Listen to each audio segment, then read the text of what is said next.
ቱርክ በሶማሊያ ምድር እስከ 2000 ኪሎ ሜትር መጓዝ የሚችሉ ሚሳኤሎችን ለመሞከር እቅድ ስለመያዟ መረጃዎች ወጥቷል። በሌላ በኩል ደግሞ በሶማሊያ የፕሬዝዳንት ሐሰን ሼክ መሐመድ የስልጣን ዘመን አክትመዋልና እባክዎትን ስልጣኑን ይልቀቁ የሚሉ ጥያቄዎች መነሳት ጀምረዋል። በፑንትላንድ ክልል የተመረጡ የሶማሊያ ፌዴራል ፓርላማ አባላት ፕሬዝዳንት ሐሰን ሼክ መሐመድ ከስልጣናቸው እንዲወርዱ ጠይቀዋል። ይህን የጠየቁት የፕሬዝዳንቱ ህጋዊ ስልጣን ዘመን ባለፈው ግንቦት ወር ማክተሙን በማሳወቅ ነው። ህግ አውጪዎቹ ፕሬዝዳንቱ ህገ መንግስቱን በመጣስ የሀገሪቱን የፌዴራሊዝም ስርዓት በማዳከምና በፑንትላንድ የውስጥ አስተዳደር ውስጥም ጣልቃ እየገቡ ነው ሲሉም እየከሰሷቸው ይገኛሉ። በሌላ በኩል ደግሞ በፈረንሳይ ላይ የሚታተመው ሌሞንድ ጋዜጣ እንደዘገበው ቱርክ በሶማሊያ የህንድ ውቅያኖስ ጠረፍ ላይ በምትገነባው የጠፈር ጣቢያን ወይም ስፔስ ፖርት በመጠቀም እስከ 2000 ኪሎ ሜትር መምዘግዘግ የሚችሉ አዳዲስ የሃይፐርሶኒክ ሚሳኤሎችን ለመሞከር አቅዳለች ብሏል።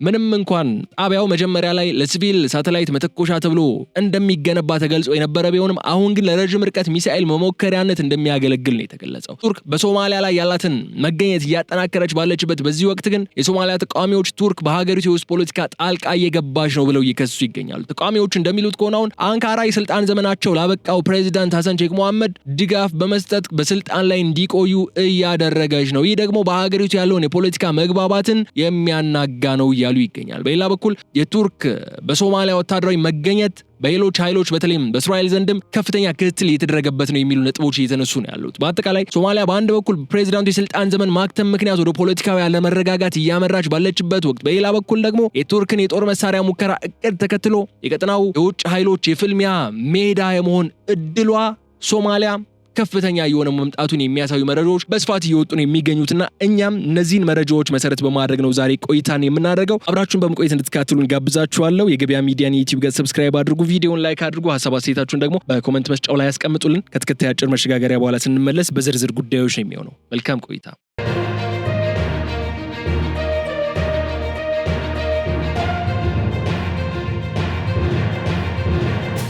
ዛሬ በአፍሪካ ቀንድ በተለይ ደግሞ በስትራቴጂካዊቷና በታላላቅ የውጭ ኃይሎች ፍልሚያ መድረክ እየሆነች በምትገኘው ሶማሊያ ላይ ያተኮረ እጅግ አሳሳቢ ጉዳዮችን ነው ያነሳን ቆይታ የምናደርገው። አሁን ላይ የደረሱ እጅግ አሳሳቢና አስተማማኝ ምንጮች እያወጧቸው ያለው መረጃዎች እንደሚያመላክቱት ከሆነ የቱርክ መንግስት በሶማሊያ ህንድ ውቅያኖስ ጠረፍ ላይ በሚገነባው የጠፈር ጣቢያን በመጠቀም እስከ 2000 ኪሎ ሜትር መጓዝ የሚችሉ አዳዲስ የሃይፐርሶኒክ ሚሳኤሎችን ለመሞከር የመጨረሻ እቅድ ስለማውጣቱ የሚያሳዩ ሆነዋል። የወታደራዊ እንቅስቃሴ ይፋ በሆነበት በዚህ እጅግ ወሳኝና አስደንጋጭ ወቅት ደግሞ የሶማሊያ ፌዴራል ሪፐብሊክ ፕሬዝዳንት ሐሰን ሼክ መሐመድ ህጋዊ ስልጣን ዘመናቸው በግንቦት ወር ማብቃቱ ተከትሎ ይህ የስልጣን ዘመን ማክተም በሀገሪቱ ከፍተኛ የህገ መንግስት ክፍተት የፈጠረ፣ ከፑንትላንድ ክልል የተመረጡ የሶማሊያ ፌዴራል ፓርላማ አባላት ደግሞ ፕሬዝዳንቱ በአስቸኳይና ያለምንም ቅድመ ሁኔታ ከስልጣናቸው እንዲወርዱ በይፋና በከረረ ቃና እንዲጠይቁ ያስገዱ ነጥቦች ሆነዋል። እነዚህ ህግ አውጪዎች ፕሬዝዳንቱን በግልጽ ህገ መንግስቱን በመጣስ የሀገሪቱን የፌዴራሊዝም ስርዓት ሆን ብሎ በማዳከምና በፑንትላንድ የውስጥ አስተዳደር ውስጥ ጣልቃ በመግባትም በከባድ እየወነጀሏቸው ነው ያሉት። በዚህ ምክንያት ሶማሊያ በአሁኑ ወቅት በአንድ በኩል በታላላቅ የውጭ ኃይሎች የረጅም ርቀት አደገኛ የጦር መሳሪያ መፈተኛ መድረክነት፣ በሌላ በኩል ደግሞ ከውስጥ የፖለቲካ ተቋማት መፈራረስና ከህጋዊነት ጥያቄ ጋር በተያያዘ ወደ ከፋ የእርስ በርስ አለመረጋጋትና ፍርክስክስ ውስጥ ወድቃ ትገኛለች። ይህ የቱርክ የሚሳኤል ሙከራ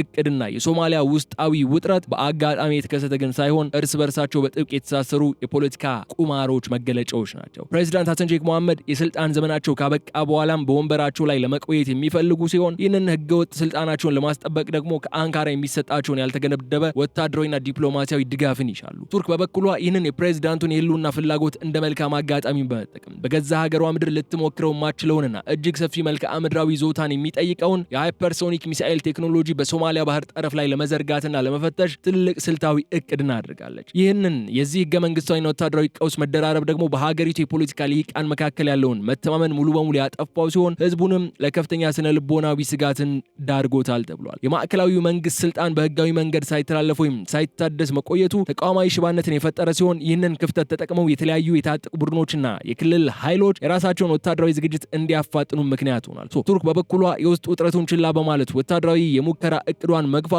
በሀገሪቱ ላይ ሊመጣ የሚችለውን የውስጥ ፍንዳታ ይበልጥ እያፋጠነው ነው የሚገኘው። የቱርክ መንግስት በሶማሊያ ምድር ላይ የጀመረውን ወታደራዊና ሳይንሳዊ እንቅስቃሴ መጀመሪያ ላይ ለዓለም ህዝብና ለአካባቢው ማህበረሰብ ሲያስተዋውቅ ይፋዊው ሽፋን የሲቪል ሳተላይቶችን ወደ ጠፈር ለመተኮስ የሚያገለግል ዘመናዊ የጠፈር ጣቢያ ጣቢያ ወይም ስፔስ ፖርት ለመገንባት አልሞ እንደነበር ይገልጻል። ይሁን እንጂ ፈረንሳይ ላይ የሚታተመውና በአስተማማኝ መረጃዎች የሚታወቀው ሌሞንድ ጋዜጣ በቅርቡ ይፋ እንዳደረገው ከሆነ ከዚህ የሲቪል መርሃ ግብር በስተጀርባ እጅግ አደገኛና ስልታዊ የሆነ ወታደራዊ ለውጥ ተደብቆ ይገኛል ብሏል። ጋዜጣው በጥልቀት መርምሮ ይፋ ባደረገው ሚስጥራዊ መረጃ መሰረት አንካራ በሶማሊያ የህንድ ውቅያኖስ ረጅም የባህር ጠረፍ ላይ የገነባች ያለውን ይህንን የጠፈር ጣቢያ አሁን ላይ ሙሉ በሙሉ ወደ ጦር መሳሪያ መፈተኛነት ለመቀየር የመጨረሻ ውሳኔ ላይ ደርሳለች ብሏል። ይህ ማለት ጣቢያው መጀመሪያ ላይ ከተነገረለት የሰላማዊ ሳይንስ ዓላማ ወጥቶ እስከ 2000 ኪሎ ሜትር ድረስ መጓዝ የሚችሉ እጅግ ዘመናዊ አጥፊ የሆኑ የሃይፐርሶኒክ ሚሳኤሎችን መሞከሪያ ስፍራ ሆኖ እንዲያገለግል ይገደዳል ማለት ነው። የአይነቱ የስትራቴጂክ ለውጥ ቱርክ በምስራቅ አፍሪካ በህንድ ውቅያኖስና በኤደን ባህረ ሰላጤ አካባቢዎች ላይ ያላትን ወታደራዊ ተደራሽነትና የበላይነትን ወደ ላቀ ወደማይደፈር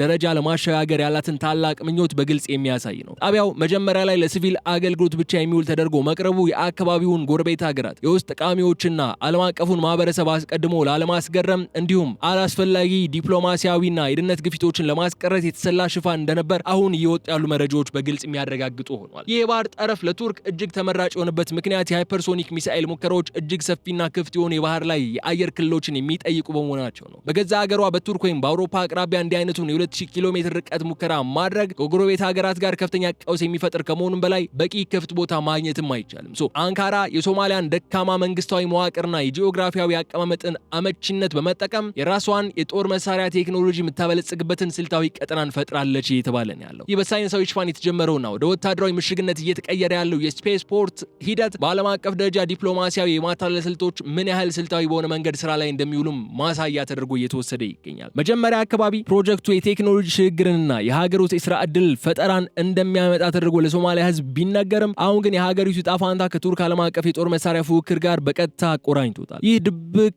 ለውጥ ደግሞ ይፋ መሆኑ ማዕከላዊው መንግስት ከህዝቡና ከክልል መስተዳድሮች የደበቃቸውን ሌሎች ስምምነቶች ሊኖሩ ይችላሉ የሚል ሰፊ ጥርጣሬን ፈጥሯል። በሞቃዲሾ የሚገኘው የፖለቲካ ውጥረትና አለመግባባት ከፍተኛ ደረጃ ላይ የደረሰው የፌዴራል ሪፐብሊኩ ፕሬዝዳንት ሐሰን ሼክ መሐመድ በህገ መንግስቱ የተደነገገውና የተፈቀደላቸውን ህጋዊ ስልጣን ዘመን በግንቦት ወር በያዝነው ዓመት ላይ ሙሉ በሙሉ ማክተሙን ተከትሎ ነው። ይህንን የጊዜ ገደብ ማለፍና የስልጣን ዘመን ማብቃት መነሻ በማድረግ ከፑንትላንድ ክልል የተመረጡና በማዕከላዊ የሶማሊያ ፌዴራል ፓርላማ ውስጥ የሚቀመጡ ታዋቂ ህግ አውጪዎች ባልተለመደ መልኩ በጋራ በመሆን እጅግ የከረረና ይፋዊ የሆነ መግለጫን አውጥቷል። እነዚህ የፓርላማ አባላት ፕሬዝዳንት ሐሰን ሼክ መሐመድ ያለምንም ቅድመ ሁኔታና በአስቸኳይ ከቤተ መንግስታቸው እንዲወርዱና ስልጣናቸውን ለሽግግር መንግስት እንዲያስረክቡ በይፋ መጠየቅ ጀምረዋል። ህግ አውጪዎቹ ለዚህ ከባድ ጥሪያቸው ያቀረቡትና በዋናነት የጠቀሱት ምክንያት ደግሞ ፕሬዝዳንቱ የሀገሪቱን የበላይ ህግ የሆነውን ህገ መንግስት በተደጋጋሚና በግልጽን ጥሰዋል የሚል ነው። እንደ ፓርላማ አባላቱ ማብራሪያ ከሆነ ፕሬዝዳንት ሐሰን ሼክ መሐመድ ሶማሊያ ከእርስ በርስ ጦርነት በኋላ ለዓመታት በብዙ መስዋዕትነት የገነባችውንና የሀገሪቱን አንድነት ጠብቆ ያቀየውን የፌዴራሊዝም ስርዓት ሆን ብለው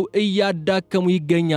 ከዚህ በላይ ማዕከላዊ መንግስት በፑንትላንድ የውስጥ አስተዳደራዊ መዋቅር በክልላዊ ምርጫዎችና በራሷ በፑንትላንድ የውስጥ ፖለቲካዊ ውሳኔዎች ውስጥ እጁን በማስገባትና በቀጥታ ጣልቃ በመግባት በብጥብጥና ለመተማመን ለመፍጠር በስፋት እየሰራ ነው ሲሉም በጽኑ ከሷቸዋል። ይህ ፓርላማ አባላት የተቀናጀና የጠነከረ ጥሪ በሞቃዲሾ የሚገኘውን የፕሬዝዳንቱን የቪላ ሶማሊያ ቤተመንግስት ህጋዊነትና ተቀባይነት ሙሉ በሙሉ ጥያቄዎች የከተተሙ ሆኗል። ይህ ክስተት በማዕከላዊው የፌዴራል መንግስትና በክልል መስተዳድሮች በተለይም ደግሞ ሁልጊዜም ራሷን ችላ በምትንቀሳቀሰውና በኢኮኖሚም ሆነ በወታደራዊ አቅሟ ጠንካራ ነች በምትባለው በፑንትላንድ መካከል ያለውን የቆየ ግንኙነትም ሙሉ በሙሉ ወደ መቋረጥ ደረጃ እንዳያደርሰው ተዘግቷል። የፑንትላንድ አመጽ በማዕከላዊ መንግስት ላይ ያነጣጠረው ይህ ህጋዊ ጥያቄ የሀገሪቱ የፖለቲካ መዋቅር ምን ያህል በሳሳ መሰረት ላይ የቆመ መሆኑን ያሳያል። ፑንትላንድ የራሷን የውስጥ መስተዳደርና የደህንነት መዋቅር ጠብቃ ለማቆየት የምታደርገው ጥረት ከሞቃዲሾው የአምባገነንነት ዝንባሌ ጋር በቀጥታ እንዲጋጭም አድርጎታል። ይህ በፓርላማ አባላት የተጀመረው የፖለቲካ እምቢተኝነት ወደ ሌሎች ክልሎችም የመስፋፋት አዝማሚያም እያሳየ በመሆኑ ማዕከላዊው መንግስት የክልሎችን ድጋፍ ሙሉ በሙሉ በማጣት በውጭ ኃይሎች ላይ ብቻ ጥገኝነቱን እንዲጨምርም ያስገድደዋል።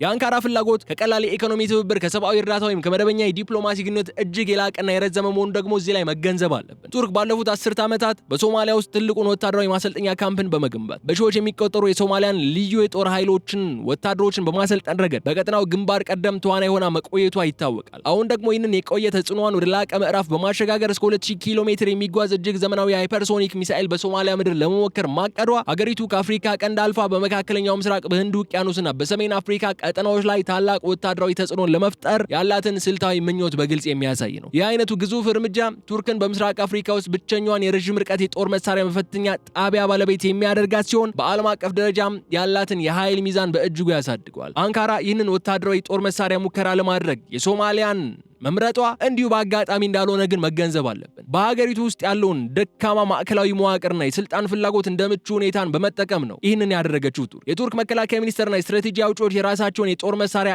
ኢንዱስትሪ ለማሳደግና አዳዲስ የጦር ቴክኖሎጂዎችን ያለምንም ዓለም አቀፋዊ የሕግ ተጠያቂነት ለመፈተሽ የሶማሊያን ባህር ጠረፍ እንደ ግል ይዞታን ለመጠቀም ነው የወሰኑት። ይህ የቱርክ ስልታዊ መስፋፋት በምስራቅ አፍሪካ ያለውን የኃይል ሚዛን ፍጹም ወደ አዲስ አቅጣጫ እንዲያዘነብል እያደረገው ነው ያለው። አንካራ ሶማሊያ እንደ ወታደራዊ መነሻን በመጠቀም በቀይ ባህርና በህንድ ውቅያኖስ ላይ ያላትን የባህር ኃይል የበላይነት ለማረጋገጥ የምትሻ ሲሆን ይህም በዓለም አቀፍ የንግድ መስመሮች ላይ ከፍተኛ ተጽዕኖን የመፍጠር አቅምን ይሰጣታል። ይህ የጂኦፖለቲካ ቁማር ሶማሊያን የኢኮኖሚ ተጠቃሚ ከማድረግ ይልቅ የቱርክ ዓለም አቀፋዊ ምኞቶች መፈጸሚያና የቀጠናው ኃይላት ስጋት መፈልፊያ ያደርጋታል። ቱርክ በሶማሊያ ምድር ላይ ያላትን ወታደራዊ መገኘት እያጠናከረችና እስከ 2000 ኪሎ ሜትሮች የሚጓዘውን የሚሳኤል ሙከራ እቅድ ይፋ ባደረገችበት በዚህ ወቅት በሶማሊያ የውስጥ ተቃዋሚዎች ዘንድ ነገሩ በቀላል አልታለፈም። የተለያዩ የፖለቲካ ፓርቲዎች፣ የሲቪክ ማህበራትና ተጽዕኖ ፈጣሪ የጎሳ መሪዎች የአንካራን መንግስት በሀገሪቱ የውስጥ ፖለቲካና ሉዓላዊ ውሳኔዎች ውስጥ በቀጥታና በግልጽ ጣልቃ እየገባች ነው ሲሉም በጽኑ መወንጀል ጀምረዋል። ተቃዋሚዎቹ በጥልቀት እንደሚያስረዱትና በይፋ እንደሚያወግዙት የአንካራ መንግስት ይህንን ሁሉ ስልታዊ ድጋፍ የሚያደርገው ለሶማሊያ ህዝብ ወይም ለሀገሪቱ ተቃዋማዊ እድገት ብሎ ሳይሆን የስልጣን ዘመናቸው በግንቦት ወር 2018 ዓ.ም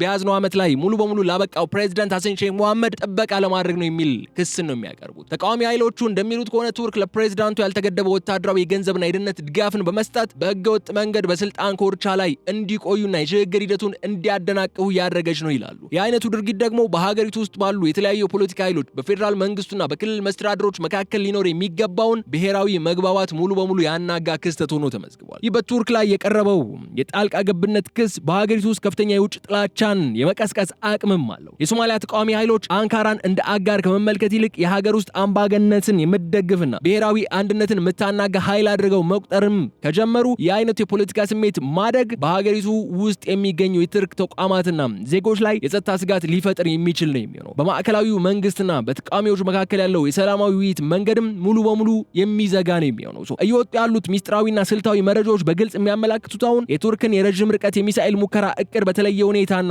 በጥብቅ ስጋት እየተከታተሉት ያሉት የእስራኤል የደህንነት የስለላና ወታደራዊ ተቋማቶች አሉ። እስራኤል በአንካራና በሞቃዲሾ መካከል እየተደረገ ያለውን ይህንን ወታደራዊ ትብብር እንደ ቀጥተኛ ስጋት የምትቆጥረው ሲሆን በህንድ ውቅያኖስ ጠረፍ ላይ የሚዘረጋው ይህ ቴክኖሎጂ በቀይ ባህርና በመካከለኛው ምስራቅ ያለውን የኃይል ሚዛን ሙሉ በሙሉ ሊቀይረው ይችላል የሚል ስጋት አላት። እስራኤልና ሌሎች የምዕራባውያን ኃይሎች በጥልቀት እንደሚያሰሉት አሁን እስከ 2000 ኪሎ ሜትር መጓዝ የሚችልን የሃይፐርሶኒክ ሚሳኤል ከሶማሊያ ባህር ጠረፍ ተነስቶ በርካታ ስልታዊና ኢኮኖሚያዊ ጠቀሜታ ያላቸውን የባህር መስመሮችና የቀጠናውን ሀገራትን በቀጥታ የመምታት አቅም አለው።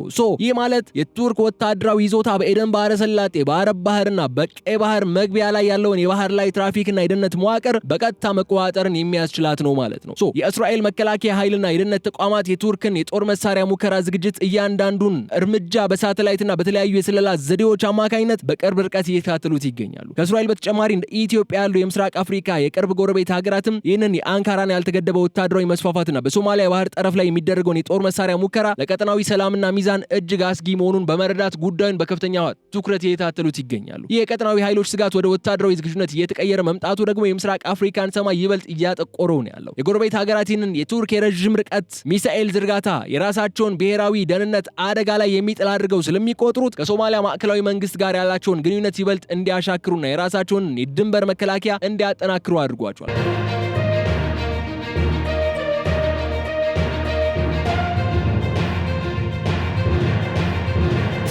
ይህ ሁኔታ በቀጠናው ሀገራት መካከል ያለውን የኢኮኖሚና የጸጥታ ትብብር የሚያዳክም ከመሆኑም በላይ የአፍሪካ ቀንድን ወደ ታላቅ የጥርጣሬ ቀጠናነት ይቀይረዋል። በሳይንሳዊና በወታደራዊ ትርጓሜው የሃይፐርሶኒክ ሚሳኤሎች የሚባሉት በሰዓት ከድምፅ ፍጥነት በ5 እጥፍ በላይ በሆነ እጅግ ፈጣን ፍጥነት መጓዝ የሚችሉ ዘመናዊ የጦር መሳሪያዎች ናቸው። እነዚህ ሚሳኤሎች ዋነኛ አስፈሪነታቸው ፍጥነታቸው ብቻ ሳይሆን በአየር ላይ ያሉ አቅጣጫቸውን የመቀየርና የማታለል ብቃታቸው ከፍተኛ ነው ስለሚባል ነው። አሁን ላይ በዓለም ላይ ባሉት እጅግ ዘመናዊ በሚባሉ የሚሳኤል መከላከያ ስርዓቶችና ራዳሮች በቀላሉ ሊመቱ ወይም ሊከሹ የማይችሉ መሆናቸውም ሌላ የሚነሳላቸው ፖዚቲቭ ጎን ነው። ቱርኪንን መሰል እጅግ የረቀቀና አደገኛ ቴክኖሎጂ ለመሞከር የሶማሊያን ባህር ጠረፍ የመረጠችበት ምክንያት የራሷን የአናቶሊያ መልክዓ ምድራዊ አቀማመጥና የአውሮፓ አቅራቢያ ለአቪዬሽን ደህንነትም ሆነ ለእንዲህ አይነቱ ሰፊ የርቀት ሙከራ ፍጹም አመቺ ስላልሆነ ነው። ሌላ በኩል ደግሞ በሶማሊያ በኩል ያለውን የህንድ ውቅያኖስ ሰፊ ክፍት የሆነ የአየር ክልል ስለሚሰጣት ሚሳኤሉ ያለምንም ዓለም አቀፍ የአየር ክልል ጥሰት እስከ 2000 ኪሎ ሜትር ድረስ ተጉዞ የሙከራ ግቡን እንዲመታ ስለሚያስችላትም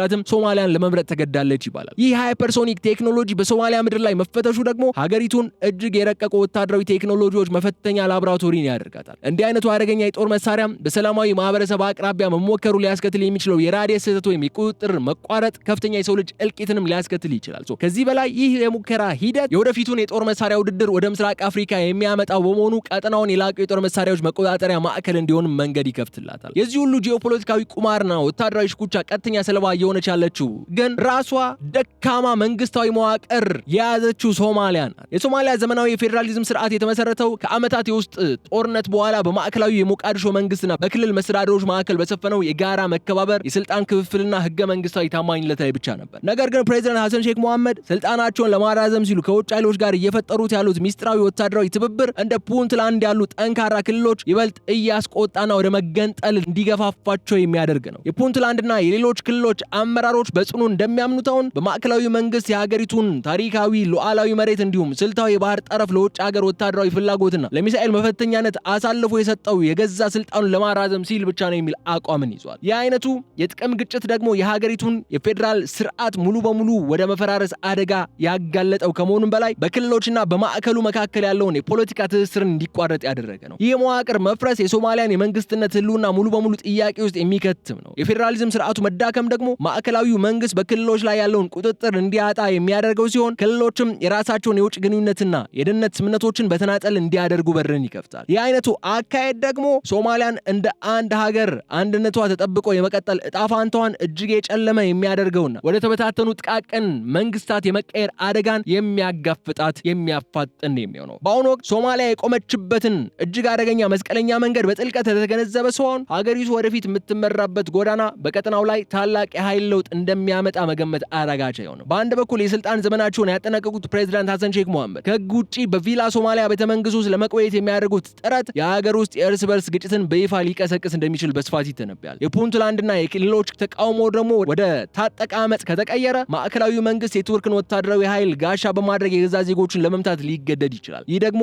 ሶማሊያን ዳግም ወደማትወጣበት አውዳሚ የእርስ በርስ ጦርነት አዘቅት ውስጥ ነው የሚከታት። በሌላ በኩል ደግሞ የቱርክ የሃይፐርሶኒክ ሚሳኤል ሙከራ እቅድና የዚህን እርምጃ ተከትሎ የመጣውን የቀጠናዊ ኃይሎች ምላሽ ሶማሊያን የዓለም አቀፍ ታላላቅ ኃይሎች የውክልና ጦርነት ወይም የፕሮክሲ ዋር መድረክ ሊያደርጋት እንደሚችል ግልጽ ነው። ይህ የወደፊት ትንበያ የሚያሳየው ሶማሊያ የምትገኝበት ቀጠና እጅግ ወደ ረዘመ የጨለማ ጊዜ ውስጥ እየገባ መሆኑን ነው። የውስጥ የፖለቲካ መፍትሄ በአስቸኳይ ካልተገኘና የውጭ ኃይሎች ወታደራዊ ምኞታቸው ካልተገደበ ቀጠናው ታላላቅ ኃይሎች እርስ በርሳቸው የሚፋለሙበትና የንጹሃን ዜጎች ደም በከንቱ የሚፈስበት የጦር አውድማ መሆኑ የማይቀር ነው የሚሆነው በማለት የዕለቱን የልዩ ጥንቅር ፕሮግራማችንን ስለተከታተላችሁን አመስግነን እዚህ ላይ እንቋጨዋለን። የተከበራችሁ የገበያ ሚዲያ ተከታታዮቻችን አብራችሁን ስለነበራችሁ እጅግ አድርገን እናመሰግናለን። በፕሮግራማችን ላይ ያላችሁን ሀሳብ አስተያየት በኮሜንት መስጫው ላይ አስቀምጡልን። ቪዲዮውን ላይክ አድርጉ። የገበያ ሚዲያን ዩቲዩብ ገጽ ደግሞ ሰብስክራይብ ማድረጋችሁ እንዳትዘነጉ። በቀጣይ በሌላ ጉዳይ መልሰን እስክንገናኝ ድረስ በቸር ሰንብቱልን። ሰላም።